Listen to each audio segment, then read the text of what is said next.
Bonjour Nicolas Bouzou. Bonjour Dimitri, bonjour à tous. Alors ce matin, on va s'arrêter sur les chiffres de l'épargne. Il se trouve qu'en ces temps d'inflation où beaucoup de Français ont du mal à consommer, eh bien une partie d'entre eux, une partie des Français met énormément d'argent de côté. Oui, c'est vraiment l'un des éléments nouveaux de cette économie post-Covid et post-guerre. Eh bien, nos concitoyens épargnent plus qu'auparavant. Alors, pour regarder ça, les statisticiens de l'INSEE mesurent ce qu'on appelle le taux d'épargne, c'est-à-dire qu'ils rapportent l'épargne des ménages à leurs revenus. Ce taux, avant la crise, était assez stable. Il tournait aux alentours de 15% depuis de nombreuses années. Alors, il a explosé pendant les confinements à plus de 25%. Bon, c'est normal, on ne pouvait plus consommer. Mais ce qui est intéressant, c'est qu'il n'est jamais redescendu à son niveau d'avant-crise, puisque, d'après les dernières données de la fin de l'année 2022, il tourne autour de 18%. Il y a donc bien une surépargne depuis ces crises. Mais qu'est-ce que ça nous dit, Nicolas, du comportement des Français ?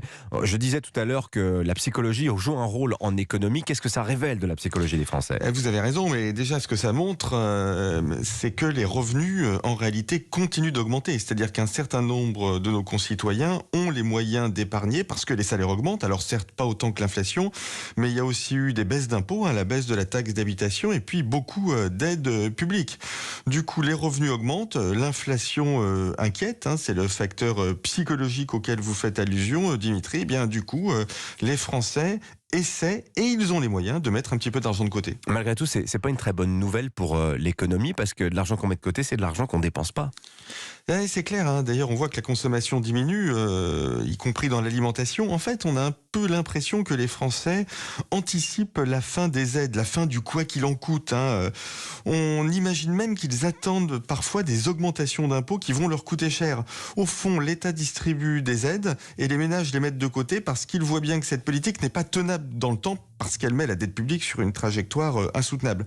Ça veut dire quelque chose de très important du point de vue de la politique économique, Dimitri. Ça veut dire que pour relancer l'économie, il est peut-être nécessaire non pas d'être plus dispendieux avec l'argent public, mais au contraire plus rigoureux.